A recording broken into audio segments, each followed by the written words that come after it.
Yeah, those new depths are definitely producing. Letting in, are pulling up some big. Have you gone out, Matt? Have you gone out? Yeah, I went out last week. It was crazy. That's the first time I've gone fishing this year. Picked up my fishing license last week. So it's just weather and the whole nine, but picking it up. So what'd you go out for? What's up, Josh? Rock fishing? Some of the deeper, we're like 450. Okay.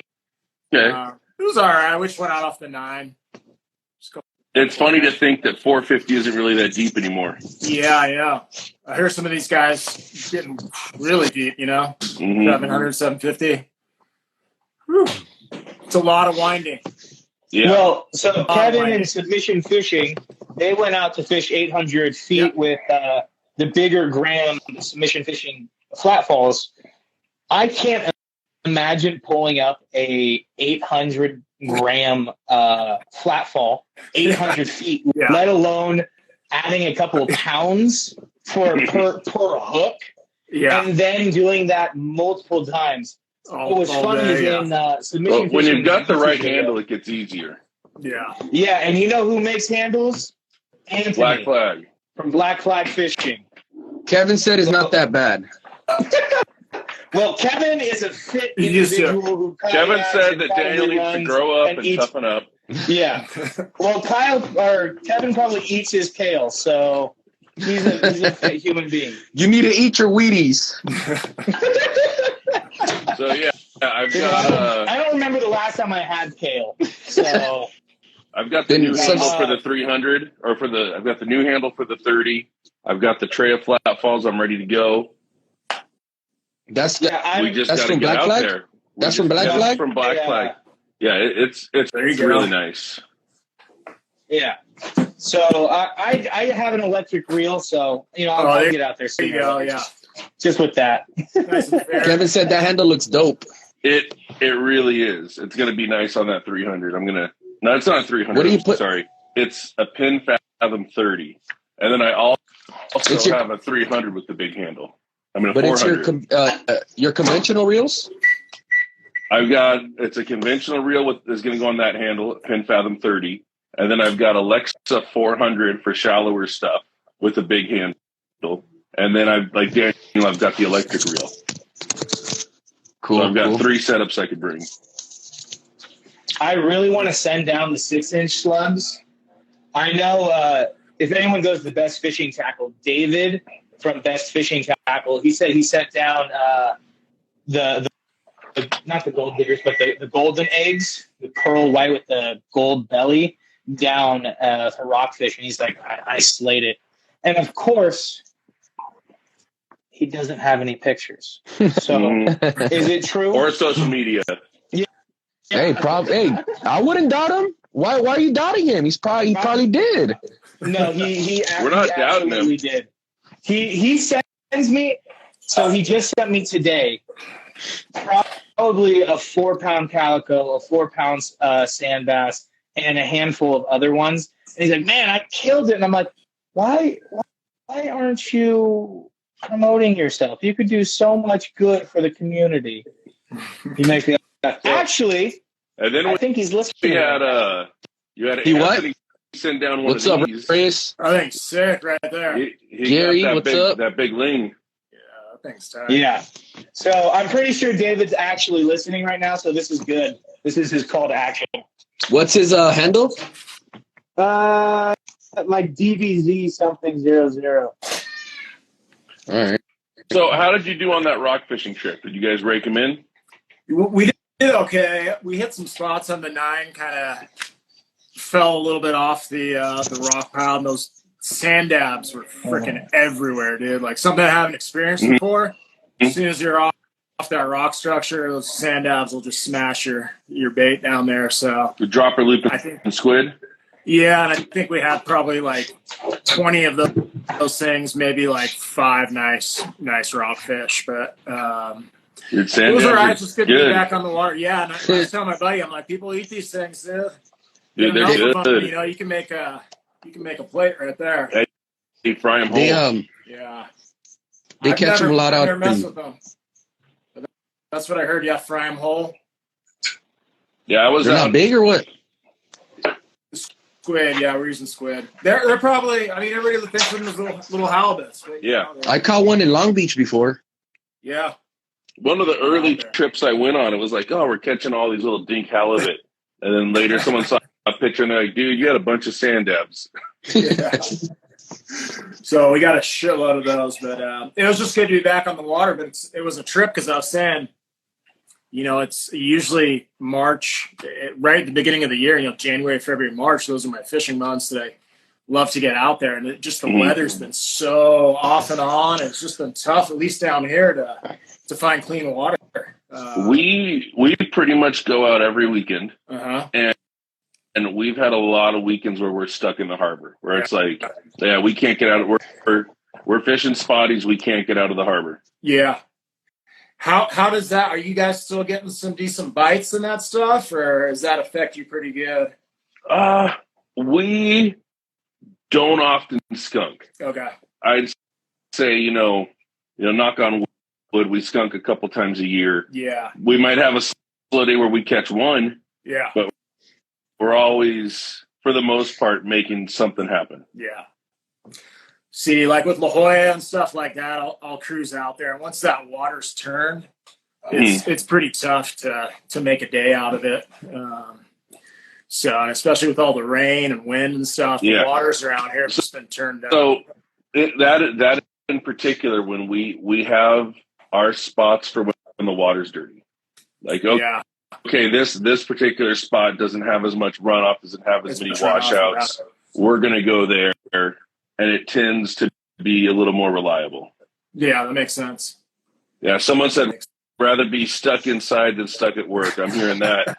Because I've seen you guys have been fishing all year, right? Like I said, we don't take a weekend off, and we will often go once, twice a week during work. We'll go before work. Like me and Daniel hit it this morning, and it was This morning we knew it wasn't going to be any good. We knew we didn't have the tide we wanted. We knew there probably wasn't going to be a lot of water movement. We didn't have the moon we wanted. We didn't have none of the conditions were lining up. So we just focused on chatterbaits and spinnerbaits to try to entice the bite.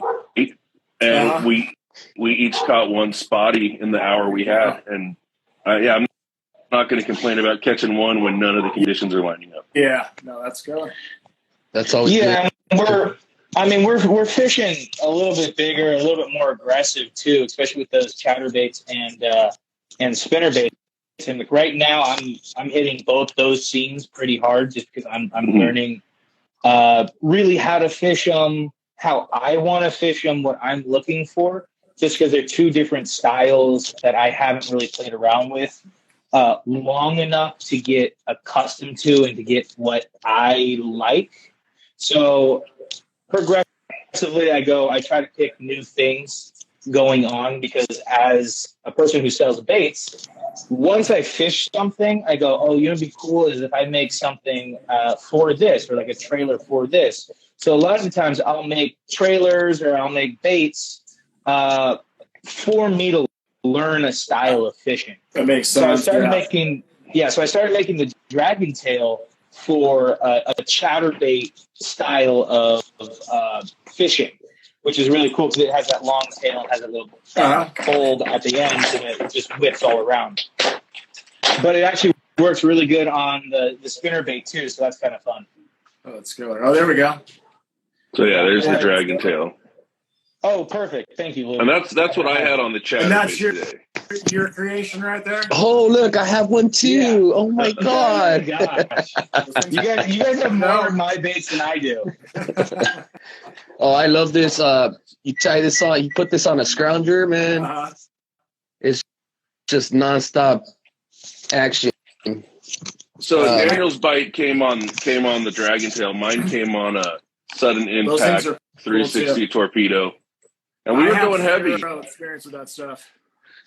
Zero. So I just last week I started throwing it. Nothing heavy. It was a half ounce.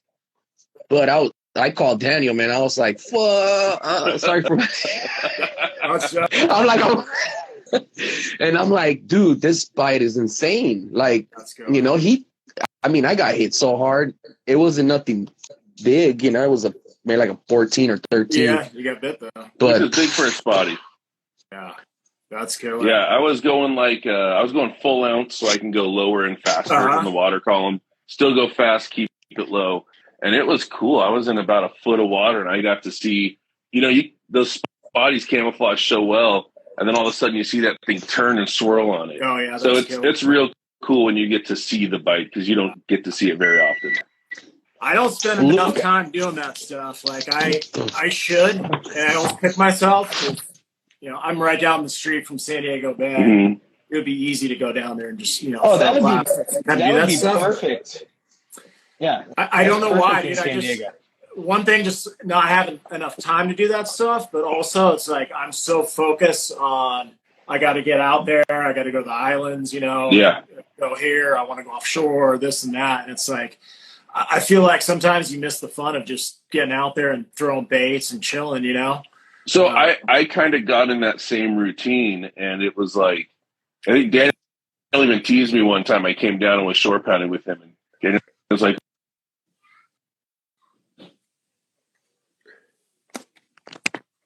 "Oh, shit." Yeah. Am I sure. You kind of cut out there for a second. no. Oh, Daniel was doing some motions at me. I think we're all good now. No, you were saying like yeah, no, I want to be out on the boat, so that tends to be what I do. But if I wake up a little early, I'm able to get out there before work for an hour and shore pound. Why not? Right? Why not? And I'm sure it kind of feeds a little bit of that need to, you know, just to get out there and throw and be fishing. Exactly, especially if you end up working the weekend or something. Yeah. It's like, all right, I already got bit a couple times this week. Yeah. But and I guess the other side of it too is it gets expensive too, especially when you're running in the summer. Mm-hmm. It's like you gotta have some serious cash to be able to fish those tuna. Yes. You know, some of those trips there. You know how they get up there. They're 300, 400, 500, 700. 700. So just I got legs. I got legs. Yeah, exactly. So that's another thing is like you're throwing so much cash at it too. Mm-hmm. So that's also one of my goals this year is just to get out there, do a little more fishing, and not be so focused on you got to catch the tuna are biting, you got to get tuna, you got to go over here because the yellowtail are biting, that kind of stuff, which I think is cool too, you know, just experiencing other stuff. But you guys are talking about all this stuff, and like I never throw swim baits. It's just something I've never done. I'm always live bait. I do a lot of trolling for stuff, you know, obviously surfer signs and stuff like that. But you know, I don't really spend a whole lot of time with catching spotties and calicos and that kind of stuff, but it's a whole fishery that's there. It's close, it's easy, and it looks like you guys have a lot of fun doing it too. Oh, definitely, man. So, yeah. I mean, anytime I have a chance to go out, I'll go out. You know. Yeah, that's killer. That's killer. And if it's gonna take me all day, it'll take me. Yeah. Yeah.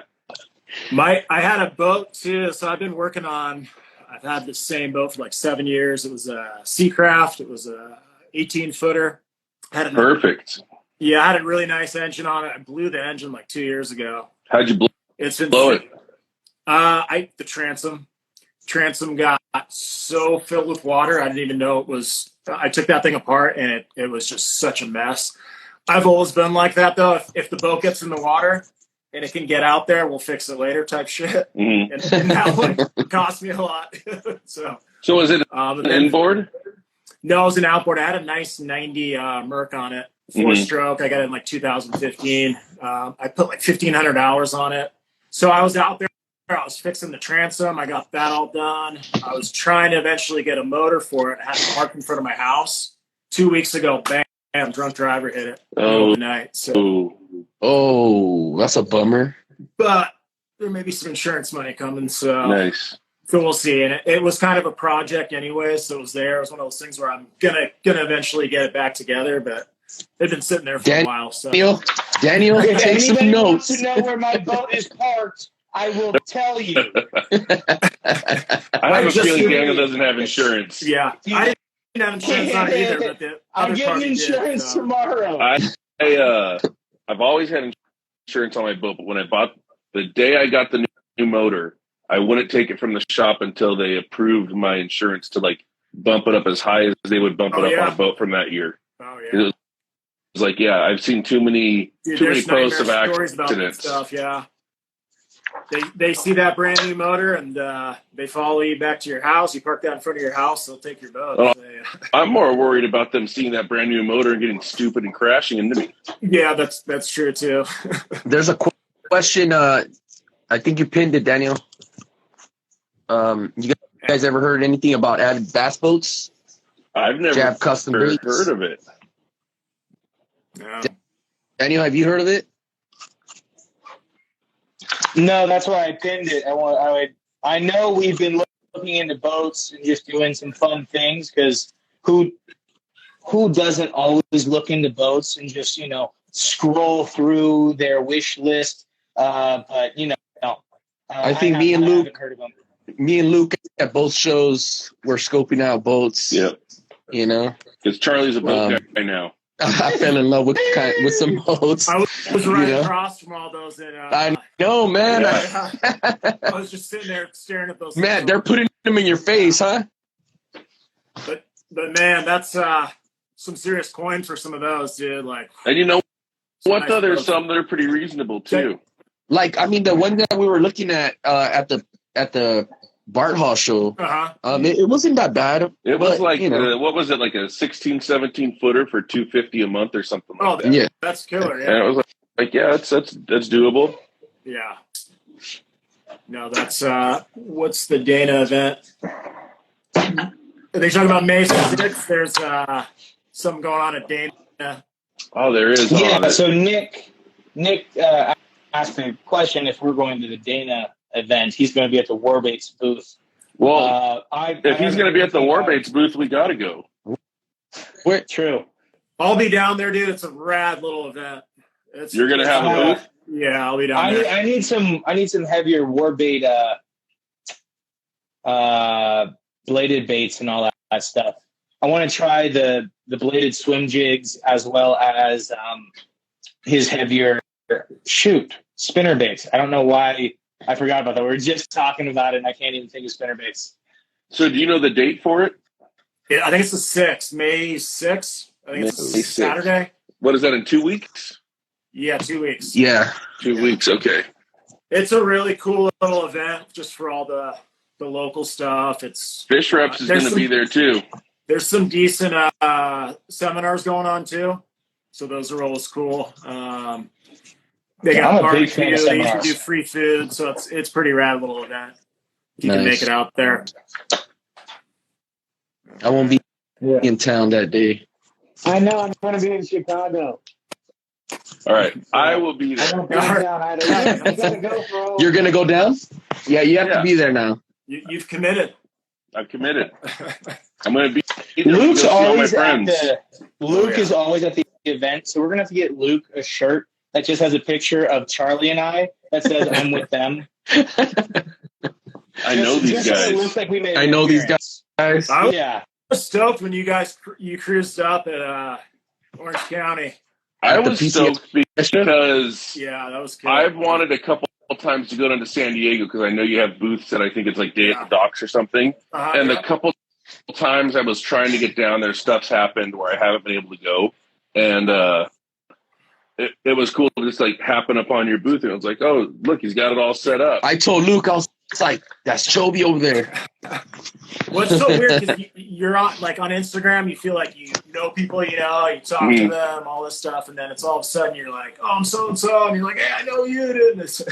Yeah. So it was cool seeing the both of you guys roll up. That was sick. Charlie, you got your camera out, dude. You were doing some footage. I never saw. Yeah, which I still have to.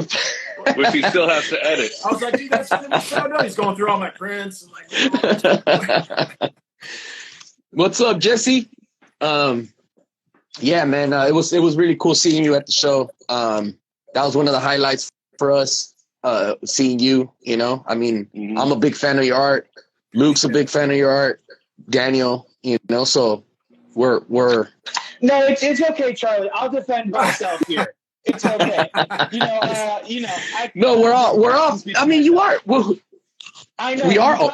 You kind of fell short there. I feel a little bit, Daniel's not a fan of your art. He said he likes realistic fish pictures. No, that's no, he is.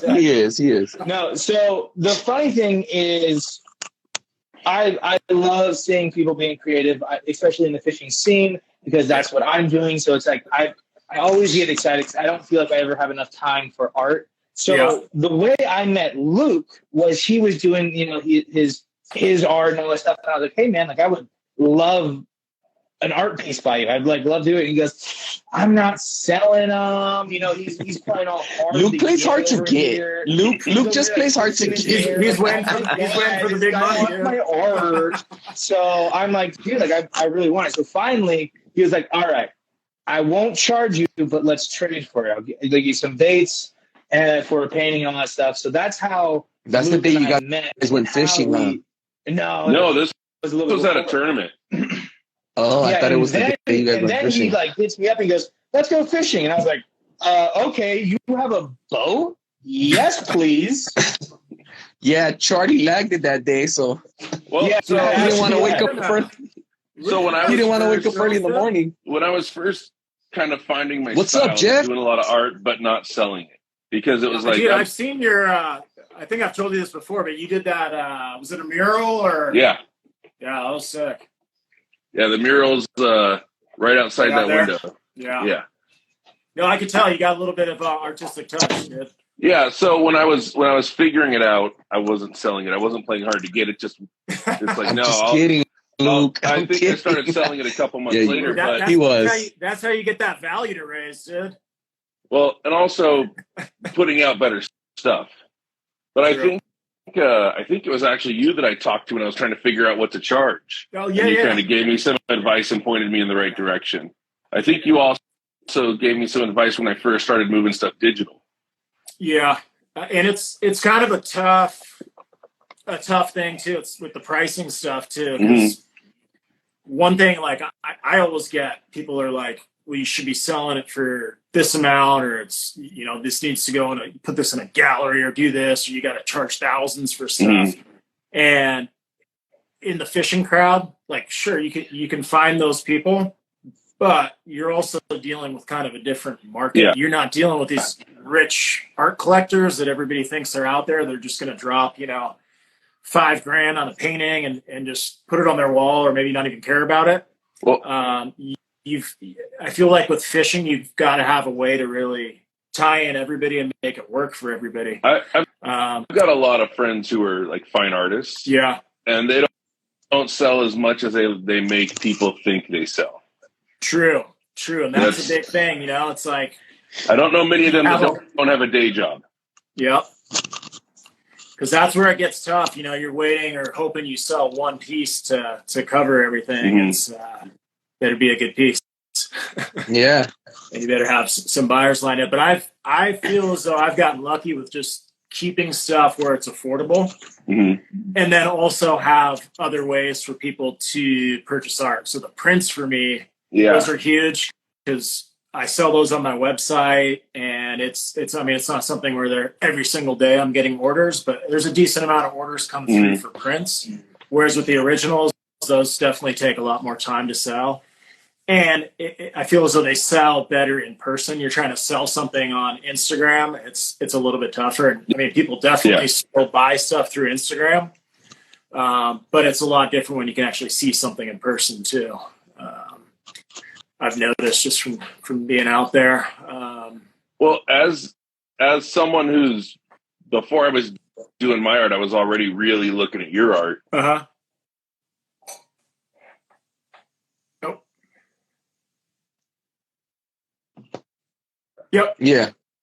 To see it in person, there's different. So much that's lost in the photo. Yeah. So much that's lost in the photo. I also the photo doesn't do it justice, And it's the way certain lights hit stuff too. Like if you put it in the sunlight, I'll use like some of the yellowtail and stuff. I'll put gold in there. Yeah. You can't really see that in a picture, but once the sunlight or you get some light on it, you can really kind of see the sparkle, if you will, or whatever it is. But so yeah, it's tough to sell stuff through Instagram or through a website when it's actual art, and that's one of the reasons why I try to do as many shows as possible, because then people actually get to see it. Kevin asked if would tackle shops put art up on their walls. I know Performance has some art. Yeah, I know. I think there's LA Fish Alliance has a lot of art on theirs. Yeah. Later, Nick. I think it's about me getting out there too, like approaching more. I mean, there's definitely spots where I can drop it, but it's also the thing of trying to. Some of those guys want to just put your work up just to have it, and if you're trying to make money and make a living off of it, it's a little tough to be like, oh, I'm going to put this piece here and put this piece there. But it's a good idea. I definitely need to look into that a little bit more for sure. I've also thought about doing some restaurant stuff too, but it's weird. I don't really reach too much further out than just the local fishing community. I mean, I scroll pretty deep in your page. I saw some murals you did too. So you did a couple murals? Yeah, I've got a few murals. I actually have an 18-foot. We're doing it here. I'm doing it here at my house. Is an 18-foot mural, and it's cool because we're just using plywood. I'm gonna put 2 4x8s together and do a whole scene, and that's starting next week. So nice. That'll keep me busy for a little bit, and I get to get back to the spray paint. So it's kind of nice to get in there and mess with that a little bit. So was that your first style medium, like spray can? Yeah, I guess I grew up kind of sketching and drawing and all that stuff. Graffiti. I'd say probably my first graffiti. Yeah, I got into that for a little while. And You got a can you prefer? well, it's weird because stuff's so different now. These days, it's like it was probably back in the 90s when I was messing around with that stuff, and you had to be really skilled to do that stuff. I mean, those guys don't get enough credit for back then. I mean, if you've seen stuff you do with a can of Krylon and a regular tip, it's pretty damn impressive. And nowadays, you've got low pressure, you've got every single cap you could possibly imagine. Small tip, fine tip. There's so much more pigment in it. Yeah. And it looks a lot better, shines a lot better. So yeah, I use a lot of the Montana products are pretty good. You can still use the Rust-Oleums. There's different tips and adapters you can use now. And I'll use a lot of the pieces I'm doing right now. They'll have spray paint in there. There's also acrylic. I'll use paint pen as well to outline. So it's kind of a mess of stuff. But for the murals, it's nice because it's just straight spray paint. So I'm getting in there and kind of going back to the old school with I like the Montana when I'm mixing because the Montana's acrylic. Yeah.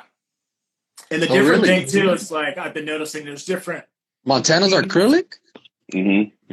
There's different sheens with them too. Like I'll use let's see what I have it there. But what is it, like the white can? Yeah, so some of them are gonna throw off a little bit of a shine on there, and then like I'll use the 94s, which are totally flat. So you got to be kind of careful mixing those two because you're gonna get certain spots that look a little bit different. So there's a lot to learn with that stuff, but there's so products out there. It's just insane.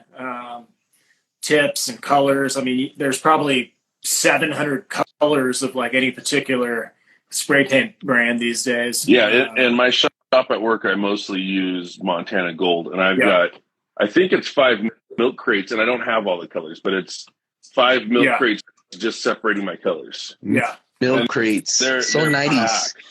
So this isn't a paid promotion for Montana. Hey, if you guys want to become a sponsor, everybody's, in the comment section, hit up Montana Gold. I could use some more. Luke could use some more.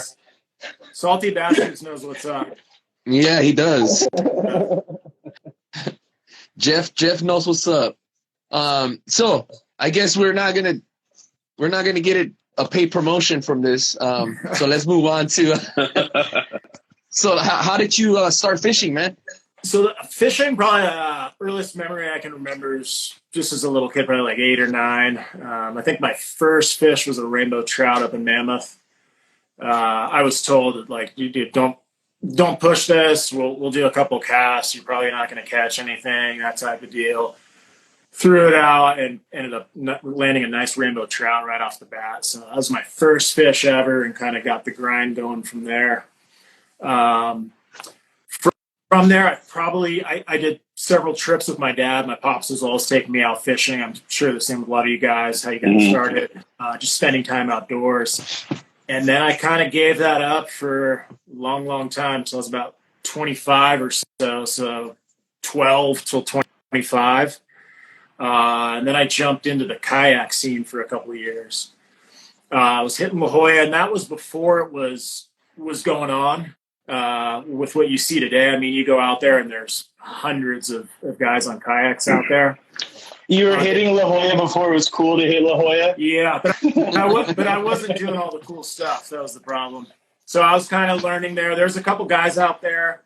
Iceman, this guy, the mad scientist. These were all guys that, like back in the day, were just killing it. They used to have a little... it was kind of like a Bloody Decks, but it was for the kayakers. I think it was called Big Water's Edge. And so I used to get a ton of intel off there because they'd post all their stuff on there, and they didn't know there was boaters afterwards. They didn't know there was boaters going on there looking at all their stuff. Oh, but I was into I was into the kayak stuff for a couple of years. Got out of that, and then I just started grabbing any small boats I could get my hands on. I went through the inflatables. I had like 5 or 6 different inflatables, went through a grip of aluminums, Valcos, Westerns, went through all those. Literally probably had 20, 25 boats. I was flipping them. I found them on Craigslist, find an engine for them. Now, were you flipping up every time? Flipping up, yeah. But you can't really do that anymore. And I'm sure you can, but back in the day, if you were fast on Craigslist, you could get some deals. Some good stuff, huh? Yeah. You get the person saying, I got like 25 people calling me for this, but I guess you're the first person to call me. Like, I'm already on my way, dude. I got the cash in my pocket. Let's do this. Well, it seems like since COVID, the boat market hasn't been the same. Yeah, it's an impossible. Everyone started buying on COVID, and then I think people just held them. I feel like Craigslist was a lot different back then too. Now you got OfferUp, and half the shit on Craigslist isn't even real. So there's a lot of scams, and I think more access to that stuff right at your hand. You can check Craigslist. It's a lot faster for people to find out the deals and see them on there. So I think I went, the last boat I had before I got my Seacraft, I picked up a classic Whaler 13. I paid $200 for it. Went out in the water. Swam out, brought it in. The guy's like, if you can go out there and get it, I'll give it to you for $200. Brought that in. And I think I found a 25 horsepower for $450 or something like that. $200 trailer, put a bow rail on it. And I was able to sell that for close to $3,000. So after I fixed it up, and then I was able to move up to my Seacraft. So it was just a lot of hustling back then, but I was taking those boats out, trying to figure them out, spending a lot of time in the bay. Yeah. Most of my fishing for 2 or 3 years was just halibut. It was strictly halibut. That's kind of some nice size halibut, huh? Yeah, there's some big halis out there, and people trip, but even in like San Diego Bay, there's some legit fish in there. I've seen, there's 40-pound fish in there. The people, Bows and Arrows just got a nice halibut. A nice halibut, yeah, I saw on the swimbait. So, I've noticed I haven't been doing it as much, but I feel like a lot of that halibut for some reason, like I feel like Northern California all of a sudden just, and I haven't been following the fishing up there for a long time, but it seems like they got some wild halibut fishing going on up there too. They'll get like full boat limits up there. Yeah, it's wild. Up where? Like towards what area? Santa what area? Santa Cruz. It's going off with the halis right now. I know there's a bunch of charters. Yeah, like you're saying, they're just limiting out on nice quality fish. Tough thing to do back here. Like if you go out in the bay, maybe a legal or two a day is a good day. Yeah, I think they have. I think they just school up different. Like I'll see some pictures from these charter boats, and it looks. I wouldn't even call them charter, like sport boats, where there's like 20 people all with a halibut rig out. Yeah. They're all bent at the same time. And they're doing like a sideways drift, all with the full gear. Yeah. It's not here where it's more bycatch. Yeah, exactly. And the weird thing too, which is down here though, is like there's a lot of like when I was fishing strictly for halibut, there's a lot of other stuff that's mixed in there. So I've caught some really nice yellowtail, sea bass, just depending on where you're at. There's definitely other things mixed in there. So like I will say, if you put a nice size mackerel down there on the bottom and you leave it down there for long enough, eventually something's going to eat it. Yeah, it might not be a halibut, but something's going to hit it. There's definitely predators down there. Yeah, so and you get there'll be a lot of sharks in there too, rays, all sorts of stuff like that. And I've caught some nice calicos, nice sand bass, pretty much everything's down there. But that was kind of my forte. I was always searching for that big hally. What was the size on that big one? I think that one was like 34, which is a huge freaking halibut. Yeah. Because to me that thing was like a 40-pound fish. But it's crazy when you actually weigh them out and you look at them. It's like, a 40-pound halibut. It's freaking enormous, So I've caught quite a few in the 30-pound range. I've never broken that 40. That's kind of my goal, is to eventually find one of those big boys. And I know there's some guys out there that hit those 50s, dude, like left and right. And if you go to the right islands, I'm sure, like more up so where you guys are, I think some of the islands out there are pretty loaded. Yeah, and I think even Santa Monica Bay has its halibut moment. Yeah, for sure. I've been wanting to try that a lot too out at the Coronados. It's always yellowtail fishing when you get out there, but there's some nice hallies out there too. So how about yellowtail? What's your big yellowtail? I think that one was 37 was my biggest. That's not a bad one at all. Yeah, I've got a lot in the 30-pound range, but the same thing, never over 40. So there's a couple marks I'd like to break, but still time. There's some you got some big fish under your belt, though, man. I see some pretty sick pictures. Yeah, I used to fish a lot more. I got kids now, so it's a little bit slowed down on how often I get out. But there was a couple years where that was my thing. I just charged it as much as I could. And living close to the water, like you were saying, there was days where I could go down there, put my boat in the water, and be home by 11. There's even days I could run out to the islands and go yellowtail fishing and be home by 11. Depending on when the fish are biting. But so there's ways to sneak it in there, and that's one of the benefits of having your own boat, is you can kind of jump and go whenever you desire, whenever you have the time to, really. Yeah, see, we tend to do the opposite. We're more like, let's meet at 7 p.m. Mm-hmm. We're coming home at 3 in the morning. Yeah. I know. Lately, lately, Luke's been going on those late trips, and they've been coming home late. Mm-hmm. That's so or early. Pretty cool. Yeah. No, I've seen you guys fishing out in the dark, dude. It looks badass. It's similar situation to you. Except I had kids when I was really young, so now my kids are all getting a little older. But it's like I could do the family thing all day, and then, like I said, leave at 7 o'clock at night, and I'm not really missing out on the day. Yeah, that makes sense. Yeah. And get back at 4 in the morning. I'm still waking up before all of them. My favorite thing when Luke comes back and does something like that, he goes, my kid was up playing video games at like 3 a.m. I walked in and I'm like, go to bed. Makes me laugh every time Luke has stories like that. No, definitely. So, yeah. It's pretty sick going out late. It's a different experience going at night. Yeah. I like going out at night because it's just, you tend to not get hassled as much from like normal people. However, when you're out Normal that late, people. well, yeah, because then you get like you get cops and other security guards. Like, why are you out at midnight wandering the docks? And you Yeah. go, well, sir, it's either this or therapy, and I clearly don't have enough money for therapy, so I'm a that's why fish. Yeah. This is what you get. Probably one of my favorite times to fish, though, is that morning, those morning hours. Like, I've caught most of my better fish in that 6 a.m. to or 5:30 a.m. to 7. So I found just as that light's coming up, like if you can match that with the right tide, if you're halibut fishing and you get a good tide switching over early in the morning, that's a pretty dangerous time to be out there. But I've also found that with like yellowtail fishing, just about everything out there, you've got that window in the morning where I think maybe they're just kind of waking up and they're not paying that much attention to what they're going after. So I think there's something with that gray light too, where they're not seeing that line right. Yeah, totally.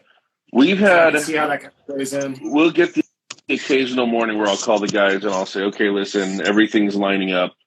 We're meeting at 2 a.m. We're launching the boat by 3. We're fishing dark into gray light into light. We're coming home at 9 a.m. That's rad. And where are you launching out of? We'll do Long Beach usually. Okay. We'll do Long Beach. We'll go hit the wall. That's sick. Hook to cook. What's up? You end up having some really good mornings. Yeah, you got to invite me to cruise up there and try it out. Definitely. I'd love to jump out with you guys. Most definitely. That would be sick. Yeah. You have to do it. You have to do a night run. There's something really cool about there's so much industry around there. Yeah. There's all the shipyards, you got all the containers coming in. And there's it's huge industry, and you're just out there, and it's all you hear is the work going on, containers slamming, and you're seeing everything from a view that no one else sees. Yep. No, that's killer. What's really cool too is a lot of times it's kind of rough when we go out. So it's 7, 8 o'clock at night and it's kind of rough, and you find your protected pockets. But 2, 3 in the morning when you're coming back in, it's glassed off, but you've got all the city lights, and you're just flying, 25 miles an hour on glass, and it's just a really cool ride in. It's kind of like the big bay down here. Like I don't fish very often inside the bay, but when it's nice out, like cruising under the bridge and stuff in El Coronado and just throwing a bait in the water down there, it's a whole different scenery. You got the whole downtown San Diego, and it's just a different vibe where you're used to just being out in the water and, cliff and kelp and that kind of stuff. So that's kind of cool. And like Salty Bastard was saying, because we'll go fish the outside of the wall. And if the wall's not biting, you head to the inner harbor and you fish for spotties. There you go. So you've always kind of got your backup plan. And again, like I said, it's rare that we'll skunk because there's so many. Even on a tough night, you can just keep changing your game plan. Yeah, that's killer. Do you guys do any of the lobster stuff too, or? I've done it. Daniel does. It's not really my thing. Okay. Do you want to hear the story of how I flipped because there was a line caught in the prop, and then after I flipped the boat out, my friend goes, "Yeah, that's where I saw the biggest Mako shark of my life." The reason I brought that up is the night stuff. I was just wondering, if you guys ever. So I went out with my buddy Enrique and my buddy Rick from Predator Swimbaits, and we went out this year. And it was a wild night. It was cool. We went on Enrique's boat. He has a pilot house, and we were going around lobstering, and we had the barbecue going. We were doing not ceviche. We were doing steaks, and we were doing chorizo, making chorizo and steaks. Chorizo and steaks, pulling hoops. We didn't do that great, but it was cool. We were fishing calico in between, and I actually got a 6-pound calico that night. Yeah, that's killer. And it's a cool night, especially when you get on the bigger boat like that. That's comfortable. You got the pilot house for sure. And I was kind of captaining for them while they were doing all the pulling. So get in position, and then you have scary stuff happen, like where there's a rope in the prop, and now we're using gaffs to hold ourselves off the break wall, and we're yelling for help so someone could come up with a fillet knife and cut the prop out of cut the rope out of the prop, and it's dark, dude. So again, you're literally using gaps to hold yourself off the break wall. Crazy. And I don't know. I'm kind of like, every time we're pulling ropes, I'm like, man, we could be fishing right now. Yeah. I'm the same way. Like, I got one track mind. Yeah. Like, oh, you want to go catch lobster? It's like, I can't fucking process that. Well, it's like we pulled up a 6-pound calico tonight, and we have now stopped to pull ropes. Yeah. No, I got you. We could be catching more 6-pounders. Yeah. I've done my fair share of lobstering. The 6-pound pots, the 3-pound pots, at 80 feet, at 120 feet, at 20 feet, and so on and so on. It's fun for like a season. Yeah. If you're not making money and if you're not catching limits, man, that's some tough work. So it's not. You make the wife happy, Bring home lobster. It makes me happy. She doesn't even really like lobster all that much. I seen you. If I'm going lobstering, it's for me.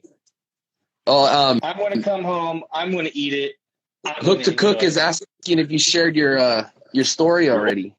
Origin story. No, your origin story. We want to know how you became a supervillain. You want to know how I got the boat in the front of my house? Okay, I see how it is. Okay, let me finish these pours real quick, and then I will. I'll tell that story because it's a fun story. My gosh. Well, I guess I'll start it. So there I was, a young lad. No. So my buddy Jackson, who works on does he work at Jackson Hewitt? No. Oh no, never mind. I'm kidding. His dad is the owner of Spitfire 2, and all that stuff. I used to go lobstering with him a lot, and lobstering's a lot of fun. But it's in those months that are kind of colder. So you're wet, you're cold, you're out at night. It can be windy, it can be rough. Your lights go out. And so there's just a lot that can go wrong. So you have to plan ahead and to make sure that nothing does go wrong. So that night we were working with the fin fetish in our spot. So they were kind of the headquarters. And then we would run out, pick up their pots, pick up our pots, do some pots over here, do some pots over here, come back, and that was our HQ. We had our phone on there, we had our wallets, our keys, and actually no, I had my wallet in my back pocket. I lost that and $200. So it was just a normal night. We were actually whacking them. We had one of those containers with the yellow top. We had like 11 lobster in there off of one pole. Nice. And we were just killing it. We're all like riding up here, like 11 lobsters in like 6 or 7 pots because we're working with multiple boats. And so we're like, oh my gosh, tonight's going to be crazy. We're going to get our limits. It's going to be amazing. And crazy it was. Yeah. And of course the sun goes down. And so, everything just pitch black. All you have is, like Luke was saying, is the lights from just the city that is closest to you. Yeah. So it's probably getting close to like 10, so it's pretty dark. Again, we do a couple of pulls, we go back, we have dinner, we go back out, we do a couple of pulls, and then we do that. And it's nothing new, really.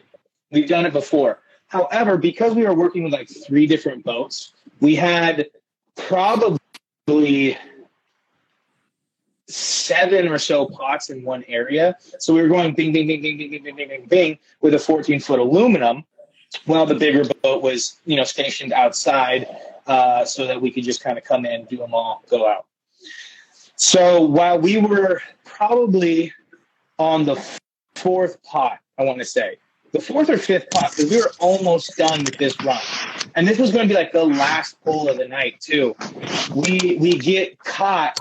One of the pots, the lines get caught in the prop, and we're facing in like this, and the waves are coming over the stern of the boat because it's pulling us down. Yeah, you're it's fucked. caught in the rocks. So it's not even that it's just caught in the props and we can like pull it out or anything. It's caught in the rocks and in the props. So now we're getting pushed like this, and so the bow's pointing up and the stern's going down, and now all this water is just coming in. It's just rushing in. Yeah. My buddy hands me a one of those sand castle like buckets. It's one of those like 3-year-old like sand castle buckets. It's square. I kid you not, it's probably the same size as a 2-cup Pyrex cup. So we're already in it. Like I'm sitting in there. I'm just putting ocean in ocean, and I'm looking at this your balls deep. Yeah, I'm looking at this thing like, you want me to scoop with this? So you know how like kids in bathtubs, they're scooping and like it's just going in the same place. That's basically what I'm doing. I'm just it's going nowhere. Yeah. So finally, stuff is floating up. Stuff is floating out at this point, and finally a whole yard sale. Yeah, actually. I lost this rod right here. This rod went for a dive, and luckily I got it back. That's a whole nother story, though. So the whole boat just starts floating up and just like dissipating. Yeah. The lobster are going everywhere. My backpack's going off to the right. My rod's already sunk. My keys, my wallet, the flotation devices. Luckily, my buddy just got a radio. So he's yelling at the fin fetish, oh, we're sinking, we're sinking, we're sinking. A lot of people will say they're clicking because lobsters click when they hit their tail. Uh-huh. So the captain goes, oh, that's sick. They're clicking. Yeah, they're clicking. You know, thinking like we're just killing the pole and all that stuff. And we're like, no, we're sinking. We're sinking. SOS. Yeah. So finally the boat just gets so much water that it just goes, boop, it just flips. Oh. So now we're out. I'm trying to egg beater. The bucket full egg beatering. Yeah. So I'm egg beatering, but I'm holding the bucket full of lobster so that we have something at the end of the night because we had like 11 in there. And now it's like I see these lobsters just like bloop, bloop, bloop, just jumping out, and I'm like, no, get back in there. So then we see like my backpack's floating off, so I swim over to the side. I grab my backpack. My buddy's on top of the boat, so I throw him everything that he can possibly hold, and he's just so defeated. He's just sitting there. Dude, that's wild. The fin fetish comes, he just comes around the side, and all I see is this huge boat wake. And I'm in the water, mind you this, holding lobsters, and I'm like, oh, no! Yeah. I'm now underwater, just holding lobster like this, just getting shook going down with lobsters. And so finally, the fin fetish everything but the lobsters. The fin fetish back into us, and we hop on. And so now it's like we're kind of collecting ourselves, so we're just like so devastated, frustrated, and just tired at this point because it's already getting super late. And the thing is, the fin fetish had to pick up their anchor because they were anchored. Yeah. So it's not even like it was a split reaction. They're like, all right, we're on our way. Yeah. They're now picking up their anchor. Yeah. So we finally get on board, and we're like, all right, well, we got to pull the boat. We need to get the bow line. I'm in my slickers. I'm dripping wet from head to toe. So I'm like, all right, I'll jump back in. I jump back in, grab the bow line, we tie it off. And so we pull the boat, and it flips over.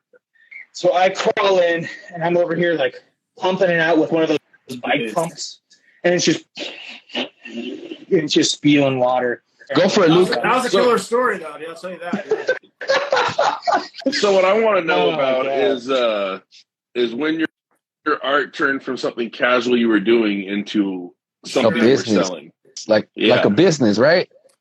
Yeah. So I think, let's see, I was 37. I'm 42 now. So roughly 5 years ago, I had to make that choice where I was just like, got to do something, either keep on doing it as a hobby or kind of go for it.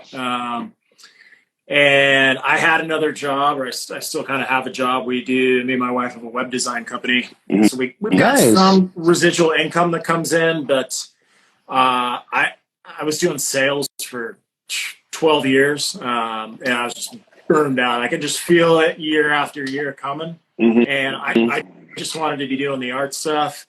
So I messed around with it for probably like 3 years, and then I got to a point where I was like, I just got to commit to this.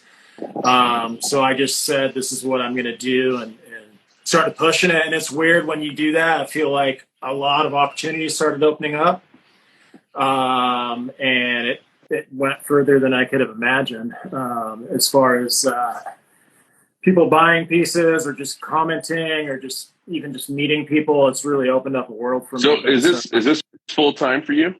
It is. If I need to, I have other ways to kind of get You're one of the few people we've met who isn't, like an artist and a construction worker and this. Yeah. So that's pretty cool, because it didn't even click to me that fish art could be full time, with the exception of of very select few. So yeah, for sure. Like your Aperture, and obviously those kind of guys that are just killing it, making they're doing it for a long time.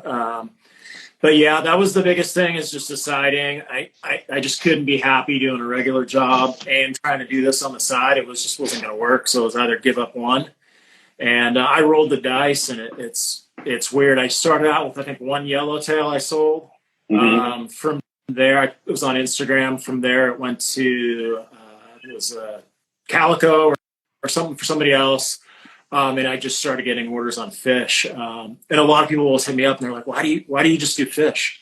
Can you paint this? Or if you're going to be an artist, you've got to find a way to paint just about anything. You got to find a way to find other styles that you can kind of match to different jobs and all this stuff. So did you explain to them that you do fish and skulls? Yeah, that's good. I'll be able to skulls, fish, and I'll do pretty much anything under the water or on the water. It's not all limited. I shouldn't say just fish, because I do a lot of octopus, a lot of squid, pretty much anything that's out there, as long as it's ocean based. I've done some freshwater stuff too, but it really just started with people saying, "Hey, can you do this?" I did one job, it goes to the next job, and then it goes to the next job. And then eventually I got return customers, people that would buy something, they'd want another piece after that. It's not like I'm sitting here just selling custom pieces left and right. And that's where the prints and shirts and, any other kind of merchandise you can get out of there. That's where that's really helped too. But I'm approaching, and I'm starting to do a lot more canvas sales, I've been realizing. Mm-hmm. And that's the more shows you do, the more you get out there. I'll do some art shows, which are totally different. Are you talking originals on canvas or prints on canvas? Yeah, those are all, anything you see on a canvas is going to be an original. There are ways to do it where you can get in there and obviously make that canvas a print into a crochet or a print or whatever. Mm-hmm. But I have an issue with it, because it's just the price to get those done is still so high. Mm-hmm. And I prefer just to have the original. And if you want a print, I've got plenty of prints that'll go into frames. It's just heavy to sit on a lot of inventory if you're getting like one specific canvas done. Yeah. Because pretty big investment to make. For example, like Aperture, that guy's got obviously a stock of his stuff, and he sells it, but it's a big investment. So I've been doing good with just originals and smaller stuff, like $25 to $35 range for shows. That's bread and butter right there. Mm-hmm. So I'm sure you guys have seen, like, these are what's up, Boondocks? The prints and stuff. Like, these are the guys that keep me going. Just the smaller stuff. I love it. Yeah. So one of the things that I like about your art, and I mean, I love my style. I like cartoon stuff, right? Yeah. I'm a very cartoony guy. Yeah. Luke has that style too, where you guys put that twist into that, like, it's realistic, but in that cartoony way, So I really like that, man. It's I think a lot of that comes too from, personally, I don't have a ton of art experience where there's technique and perspective, and there's a whole lot of stuff you can learn. Oh, you got perspective, my friend. Well, let's put it this way. I've got some of that stuff, but I don't. Sometimes I don't know that I'm doing it just because it's not like I've been at a point where I've studied and I know how things work. It's just kind of, things happen that way, but it's the eye, right? Yeah, it's an eye, stuff without really knowing what I'm doing sometimes. Like I'll start on a piece and I've got no plans on it. I'll get a blank canvas in front of me and I'll just be like, oh, that thing shouting at me, Dorado. Whip out a pen, draw Dorado. That's cool, man. Goes from there. So there's not a whole lot of, I'd say, planning, or I don't spend a lot of time looking at things while I'm drawing. It's just kind of jump in there and go for it. And I think I spent a lot more of my time on the fish, the colors. Like I'm not so detailed on the outline, how everything looks. It's more about that's the colors. What makes it cool, though. That's what makes it cool. Yeah. It makes it cool because it's not like, it's clean, right? It looks dope. It looks cool, but it's like rough, like it's. And a lot of people will say, they can recognize that's kind of the style. And so a lot of it, I'll say, like a lot of my influences, obviously there's a lot of graffiti stuff out there that I've followed for a long time, heavily influenced by that. Skateboard decks, I've always been a huge fan, like Creature. Creature, those boards to me are just gold. And it's a lot of this skateboard graphics, like back in the day, Bones Brigade, all that kind of stuff. So very similar to you, Charlie. That kind of grabbed my eye, and that's what I wanted to do with the art. And the weird thing is, I never thought there was really a place for it until I started doing it, and then it kind of picked up from there. So I've been, I guess, blessed to be able to do what I do without changing too much, and to have it work to some degree. So I was talking about this last week when sorry, Charlie, go ahead. No, go for it. Go for it. So when I first started kind of developing my style, because it's different than my previous style, my fish style is different. I was looking at a couple guys, and you were one of them, and it was, how do I navigate between these guys I like so I'm not within their style? Yeah. And one of the things I got to show you, and I actually, this is from you. So there's lines that will cut through, and that's something I saw you doing. Yeah, and that's how it works. You see stuff out there, you kind of catalog it, and then that's what I do. And then when I go to do something, I've just got different things in my head that kind of come out. So yeah, that's what it's all about. And what stokes me out too is to see other guys busting out art. So like when you started doing that and I saw it, that pumps me up, because I get a lot of people they'll send me their art, and they're like, I just did this, I'm not an artist. And I'm like, well, you took the time to get in there and mess with it. And you know how good that stuff feels. For me, it's like such a stress reliever. You're sitting there, you're tuning everything out, and you're just kind of in your zone. So you get lost, man. Yeah, it's almost a therapy way too. You get lost sometimes. Yeah, but no, go for it. I was just gonna like the way that you will have lines in there that don't exist in a fish that are cutting through, and it's like it just tells the story. Yeah. And there's a lot of weird techniques I'll use in there too. Like a lot of times I'll throw paint. So I'll take that little thing of paint, shake it up, open the top, and I'll do a throw at it, and it makes, with the paint, it'll just pull out a nice line on there. If there's too much paint on there, it's too thick, I'll get in there with like a business card and move stuff around. Yeah. I'll use a paintbrush a decent amount, but more of my stuff's actually done with business cards. It's one of my favorite things to draw. Because you can move the paint. It's a lot easier for me to move the paint. You can move large pieces of paint around. You get a really cool layer to it. And yeah, you can layer them. And that's another big thing with my style too, is there's a lot of layers in there. Cool thing with art, you do something, you don't like it. Hey, that's not exactly the way I wanted to have it look. You drop a little bit more paint on there and get your business card out, and you can clear that up. And then I'll usually come in and do the fine detailing with paint pens. I use the Poscas. I'm sure you guys are familiar with those. Probably Luke probably knows. That's a majority of what I'm using. That's 90% of it. And I also somebody asked, Fishing 510 asked, who are some of your influences? Let's see. I found this guy the other day. I just was checking out his stuff, and speaking of creature, there's a guy, Walsh. I think his name's Kevin Walsh. And this is something I just saw the other day. He has a series of boards called the Black Abyss. And I was looking at those things. There's like old whale hunting scenes. Oh, that's cool. And sharks. And I just saw those. Those kind of blew my mind. So that's just some recent stuff I was looking at. Graffiti-wise, there's two crews, the MSK, AWR, like Revoke. I'm sure you guys maybe have heard some of those names out there.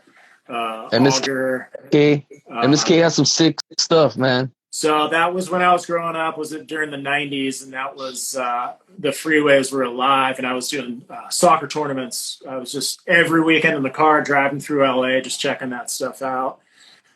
Spent a decent amount of time down in the tunnels when I used to skateboard. So we'd go down there, and those were obviously always full of graffiti. And so it just kind of came across that stuff when I was younger. And I kept kind of looking out for it throughout the rest of my life. I have some buddies that still run that stuff, and it's crazy that at 30, 40 years old, they're out there. But that kind of pumps me up too, because it's like they're not getting paid. They're not doing it for any other specific reason. Just loving it. Making the art. So there's a lot of influence. Somebody just said, MSK, AWR, those guys. Any dudes from those crews are huge influence for sure. I don't have a lot of people look at you and they say who your favorite artists and things like that. When I was growing up, it was always like, hey, these are artists. You're looking at people from before your time. You're going to art, you do a school or a class, and it's like, hey, look at this guy from 100 years ago. You need to study what he does. And it's like, there's people that are doing stuff that's just as good, if not better, right now, and it's out there to more original. Exactly. So those kind of style, and it ties in again to the skateboard graphics, comic books, that kind of stuff, and that style. And Mike Giant down in SD. Mike Giant's the man too. I was heavily influenced on that, and then skateboard decks are another huge thing. All the Bones Brigades and all that stuff. So. And I've actually started doing a few skateboard decks here and there, and it's killer because it's a little bit of a different medium when you're doing it on wood. With canvas, everything soaks in a lot more. So I've been doing more skateboard decks, just trying to get back into that style. I know obviously a lot of those boards are prints, and some of those boards now I went to a buddy's place that collects them, and I was looking at his collection, and I was just like, Jesus, dude, he's got some I think there are Zorlax and some of those boards out there, and they're worth old school boards. Yeah, they're worth $2-3 a board, and there's some crazy stuff out there. So that's always been a big influence. I didn't even know collecting boards was a thing. Oh, dude, the older ones. If you get some of those old skateboard decks, there was some cash. Absolutely. Yeah, I think primarily, Luke, you paint on wood, right? I do wood and canvas. I did airbrushing before I was doing this, so that's a whole nother beast right there too. Yeah, airbrushing and pinstriping were my two things. Yeah. So that's why I'll show you. So when I talk about how I had to kind of find a new style, this was my style before. That kind of stuff, dude. That stuff's rad too, and that takes such a calm hand to be able to. So that is true. Yeah, when it was just that's not. I don't know. It didn't feel right for fish stuff. That is true, Luke. Matt has a I fish with Luke. I mean, we fish with Luke, right? And Luke is he has all his rods set up, right? And if nothing's catching, he's like, I'm throwing something else. I'm throwing something else. I'm throwing something else. So it's true. For you to be sitting there pinstriping, it's a whole different, Dude, that's a serious skill. I mean, if you watch those dudes, and Yeah. You gotta be trained, have a trained eye and a trained hand to do that stuff. Yeah, I did pinstriping. I've got my union sign writing card, so I could do hand lettering. So yeah, like I said, the art thing was, again, like I had my art, and I don't think I have any of my airbrushing stuff here, but I had that style, and then I had airbrushing, and so it was like I just kind of need to go a different direction here. Yeah. Daniel got some art skills too, though, man. Yeah, he doesn't like to show them off. He doesn't like to show it off, though. I already told him. There's a lot. I've been seeing like some of Kyle's stuff too. Like I can see the dates he's done, just like the connection. That's sick, Luke. Yeah. That looks real, bro. That's killer. Yeah, you and Kyle, man, have you guys have the sick art, man. Yeah. He's a cool guy. I met him at a show, and I don't know when he started. I don't know how long he's been doing it for, but he came up pretty fast. He's got some good stuff. Mm-hmm. The other guy that's good, I don't know if you guys follow him, is Stockton Fly to Frame. Yeah, I've seen some. His stuff's slick. Yeah, it's kind of that graffiti style for sure. Mm-hmm. Yeah, I don't think I have. Other stuff. Fish painter too, right? Fish painter. Oh yeah. He's cool. So, like stuff with that. Like that guy reached out to me when I very first started doing it, and he bought it was a small piece, but he actually purchased a little canvas off me, and I hadn't been doing it for very long, and I was just like, dude, this guy's been doing it for a while. So it's little things like that can kind of get you pumped up, you know. So that's Koch, and I think he's one of the few other artists that I've talked to online. And I was at Performance Tackle, and I went in to go to the bathroom, and they had one of his pieces in the bathroom. There is so much stuff in that piece that the camera doesn't capture. Like how I was talking about, how yours has more stuff the camera's not seeing. His has 20 times more things the camera's not seeing. It's all so little in detail. And he'll spend a lot of time on each piece too, which is, that's how you get that detail. A lot of my stuff is, I don't spend as much time on the detail, and I can get things done a little bit faster. So it's a little bit of a different style than some of these guys that will actually sit there and they'll spend hours working on one piece. And some of that shit's amazing how much detail's in there, but I just don't have the patience. You got to be patient. I'm in the same boat as you. Yeah. For me, stuff's kind of got to move faster. Yeah, but pinstripe's fast movements. If you Danny, you were going to say slow, it wiggles. I love cross hatching, so I actually find myself putting too much detail in. So I'm like, I'll put a little bit of cross hatching here. I'll do a little bit of cross hatching here. You know, it'd be really cool. Big cross hatching. And then I'm like, I think I put too much cross hatching. and then you got to try and figure out like when to stop too. So that's another huge thing. Is like you can definitely go overboard with things too. So it's sometimes simple is better. Yeah, simple. is better. And I've been doing a lot of the digital stuff too lately. That kind of just fell into place. But with that, it's like it's a whole nother game because color for me I don't like messing around with as much color. Stuff's usually going on a shirt or a hat, so you want to make sure it stands out. You can learn the hard way too with the screen printing. If you're doing screen printing, the 7 colors, 8 colors, that's going to cost you a fortune. Some guys will come at you, they'll be like, dude, I want this many colors. And with screen printing, dude, you're paying a screen for each. And not only that, the less colors, the more likely they are to accurately catch your colors. Yeah, for sure. Yeah, because that's true, huh? And you think of it too about like from far away, if you're seeing something, especially for like a logo, if you get too detailed on it, it just doesn't do it justice. So I feel like very simple on logos is kind of the direction I push. You're in Daniel's boat. You're in Daniel's lane. Yeah. Daniel likes simple. Yeah, and the shirt stuff you can get a little bit more creative with, but again, if you're getting too detailed, people aren't going to be sitting there like staring at your shirt for 20 minutes, So, yeah, I do logos and shirt design. Absolutely, you can hit me up. Yeah, so you did Dot Talk, right? You did their logo. Yeah. I've got a lot of stuff, new stuff too, that I haven't been able to release yet. I did some work for Accurate. I got a couple shirts for those guys. There's a fishing company called Butt Whackers up in Alaska. I got my first Alaskan halibut job, so I was pretty stoked on that.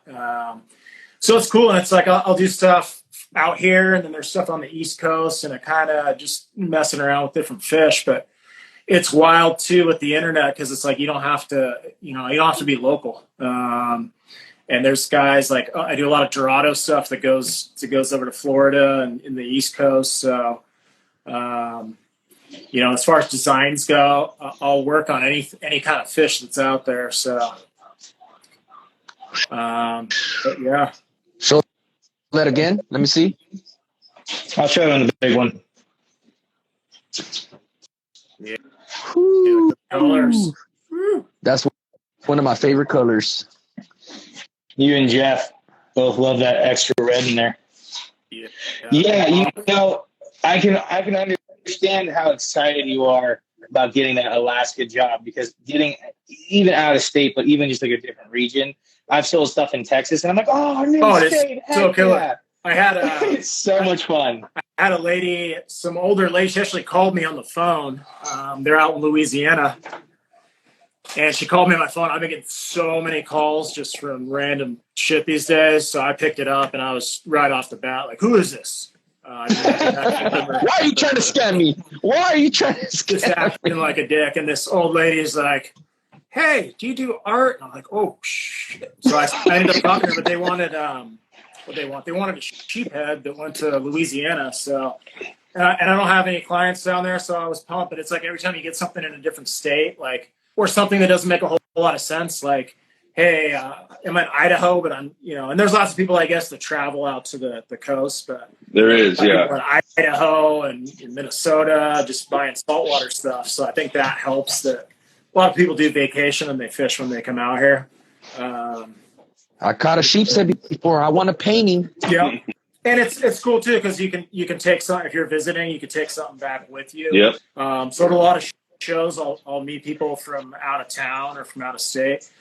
Like especially that last show up in Orange County.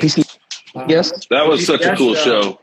There were so many people there from out of state. There's people from the East Coast, tons of people from Baja, Washington. Like, it blew my mind, dude. There was people traveling. Me and Luke kind of showed up kind of late for that show. We could have gotten there earlier, but we got there when we got there. Yeah. It was wild. That was probably one of my best events ever. That was my favorite one I've ever been to. It was my first show ever, man. So I was stoked to go. It was a fantastic show. That was actually a lot of fun. The cool thing too is I think just about anybody there crushed it. There was just that many people there that it worked out for just about everybody. I think Daniel was there dealing baits out of his backpack. Yeah. In the corner. Yeah, it makes me laugh because there's a lot of people who are starting up. They're like, yeah, I just went to the big shows and I had as much as I could fit in the backpack. And, technically I had a booth at the show. You know what I mean? Wherever I wanted. You didn't have to give me a specific spot. But yeah, man, it was a cool show. It was the first one for me ever, so I got to experiment. And I tend to get pretty lucky because there's enough stuff down here, especially locally, where you can stay busy, get around. You obviously have your one or two big shows in the summer.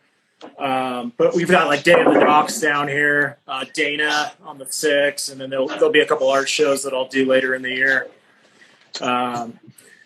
So there's always places to go and events to do. That's one of the biggest things I pushed myself. There's going to be times you get out there and it's just the wrong crowd.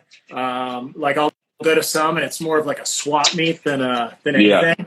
And it's just not the right show. But you got to get there. You figure out which ones are good. It's all about figuring out the crowd. I do pretty good at like Oceanside or areas like that where there's fishing going on. Carlsbad has an art event that's pretty good. Leucadia, North County has always been good, but there's some stuff you go to and it's not worth it. It's not worth your time. I'm looking forward to this one at Dana. Yeah, it should be good. Lucky. Yeah. I wish I could go. They got a killer barbecue too, so. Damn, Luke. A little barbecue going on. Yep. Luke's all about the barbecue. Love the barbecue. So I'm almost down. Somebody just asked. Yeah, I'm always down to do collabs. If you know of any other artists or want to hit me up, for sure. For sure. So I wanted to show you this because you were the person who kind of gave me advice and led me into this. Sudden Impact came out with the shirt that I designed. Oh, sick. So I've been waiting for this episode to show it. I haven't shown it yet. Yeah, that's right. So there's their logo with my signature. Yep. Oh, that's sick, dude. I love the colors on that too. That black, purple, and that green. Yeah, I'm really stoked about the colors. And that's one of their baits, the sugar shaker with the large mouth. That is dope, dude. Congrats, bro. It's always so nice to see your work on a shirt or somebody else's shirt. Yeah. I'm real stoked, and I think it's going to be available on their website as soon as they get it up. Killer. Stoked for you, bro. Yeah, stoked. Yeah, it's cool because, like I said, you kind of helped guide me through that process. Yeah, stoked of lending any help if I did. Yeah, so I mean, with that being said, you know, I mean, I'm always stoked when you guys like my stuff, man. You know, you, Kyle, Fish Painter, man, I love it. I'm like, and yeah, I love the stuff you're doing too. Like, there's not a whole lot of people doing anything in that realm. So to me, it's kind of original. Thank you, man. And it's like, it's just cool. I keep on doing what you do. Well, now we're starting to animate it more too, which is really cool. Yeah. And it's crazy with what's available now. Stuff's just, you know, the more and more technology advances, I picked up an iPad to start on that just a year ago, and it was like, you can just draw on this thing, and then all of a sudden, you know, turn it. Yeah, that's what I was telling Luke. I need to get a tablet, man, because I'm doing everything from my phone, so it's a little different. Yeah. You know? Well, I moved from a point where I would start sketching on paper, take a picture, and then move it to the iPad to now where I do it on the iPad, print it out, and transfer it to what I'm painting. What are you using easy. Like Procreate or anything like that? Okay. Yeah, that's a killer software. That's how everything I do is done through Procreate. Well, what's nice too is I can work out my color theory on it. I can see you laughing through your you might get a kick out of this. Let's hear it. I am not a conventional person in any which way. I always figure out the hardest ways to do it and then proceed to grind it out until I get perfection in it. So what I learned is basically how to draw with a mouse on Photoshop. And it's the funniest thing because my friends will watch me who are, you know, actual designers, and they're like, what are you doing? Why are you doing it like that? It hurts my brain to watch you. My brain to hear about this. Yeah. And I'm like, I don't know. It's just how I like started, and I put so much time and effort into it that I'm actually semi-proficient at doing it this way now. That it's like it's faster for me to do it wrong than it is for me to learn the right way to do it. Learn something else. This is the same guy who, when I first started fishing with him, I said, "Why are you using that piece of junk reel?" And he goes, "Well, the fish can't tell what reel I'm using." I said, "Yeah, but you're not able to cast it to where the fish are right now." I still caught fish. It made me a better fisherman. Yeah. Yeah, you guys have been killing it lately. Humble fisherman. It made me have to work the water that I could cast to more effective so I could catch fish in the limited areas that I could. And now that he's got a nice reel, he catches all the fish. I know. Being able to cast an extra 10, 20, feet opens up the world of fish. I'm going to be honest with you. It just changes the possibilities of what you're allowed to do or what you can do. Yeah. So that's one of the things that Luke told me. He was like, what if that fish is just one more foot past your fishing capability just because you're, saving money kind of thing. But it's like you're not even saving money because you're buying an $80 reel and it breaks in 3 years when you could buy a $300 reel and keep it for life. Yeah. So I was like, all right, well, you got me there. All right. So I've been slowly upgrading my gear. All thanks to Luke. I'm also just going to say for anyone who's listening, I've always been big on the Tatulas and Alexas. Should have listened. One of my favorite reels is the DC, and I recently got the baits, and that thing is outcasting all of them. Really? I cannot. I borrowed someone's. I was just messing with it. First cast was like, I can't believe this thing. It's a good reel. I'm possibly going to be selling reels to buy more of those. Yeah, I got to test it out too. So it's a pretty solid reel, man. It's a really good reel. I've fallen in love with the Fathoms, like price wise and just ability to. I sold my Abbott to buy 2 Fathoms. Yeah, because it was like I can sell the Abbott, use the money from that to buy 2 Fathoms because I already had 1 Fathom at that point. Yeah, I could buy 2 more Fathoms, and I like them better. Yeah, no, those are killer reels for the buck. Yeah, I got the 15, 25, and 30. Yeah, those are killer. Love them. Those are your 15. Your big game. Your big game stuff. Big fish on it. Yeah. Well, the 15 is small, but I've caught. I don't even know. I've caught 4 or 5 yellowfin on it. I've lost count of the yellowtail, and I've lost count of the Dorado I've put on it. I think I've got 12, and I think those are pretty hard to. I don't know if they make them anymore. Or... No, that's what I don't know if mine's a 15 or a 12. It's the smallest one. Yeah, I think they're pretty similar. They look pretty. Yeah. Those are pen Fathoms. Yeah. So we're coming up on the end here. We're about at the hour and a half mark. Tell everyone where they can reach you, where they can find your stuff, your website. Plug that day at the dock again because that's coming up. So the website's just going to be choviart.com. You can jump on there. Obviously, you guys know how to reach me on Instagram. And May 6th, I believe it's called the Coastal Social. I'm not 100% sure if that sounds the exact right. I know they do a one later in the year, so I'm not 100% sure if that's it. But May 6th down at Dana, there's going to be, I think, 3 or 4 speakers down there. There'll be some seminars going on, and then just a bunch of dudes down there selling gear and tackle and shirts and art, obviously. And I think there's a barbecue. I believe it's free with some really good grubs. So cool little event. Yeah, if you guys can make it out, love to see you down there. And Luke's going to be there for all of us. I'm going to be there. Luke's going to be there for all of us. Killer. All right, Luke, last question, because it just got asked. Sorry about that. Do you know the line capacity of the baits versus the Tranks 400? Well, the baits is a 150 to 200 size. A 400 is a much bigger reel. So there's that. But I believe the baits is a 150 size with a 200 line capacity. That's the one you have, right? The salt one. What is it called? Yeah, the Seaborn. Yeah. All right, man. I kind of interrupted. What were you saying? Oh, all good. I was just saying, thanks for having me on, guys. I'm stoked you guys are out there. It's pretty rad in the fishing community because there's all sorts of areas and things to do. So I'm just glad to be able to jump on with you guys when you guys are doing what you love to do, and appreciate having me on for sure. Yeah, it's all fun for us too. Yeah. And I definitely, I don't just say that. I really want to come up there and do a little night fish with you. We're definitely going to work it out. And cool. I don't just say this.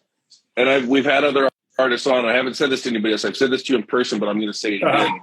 I only put my own art on my walls. Yeah. You are the only other artist I know of where I will put your art on my walls. And thanks, brother. I haven't got it yet, but I've already got designs of where it's going and what I'm getting. And I can't wait till I have it's gonna be 4 pieces and I can't wait for it. Oh, awesome.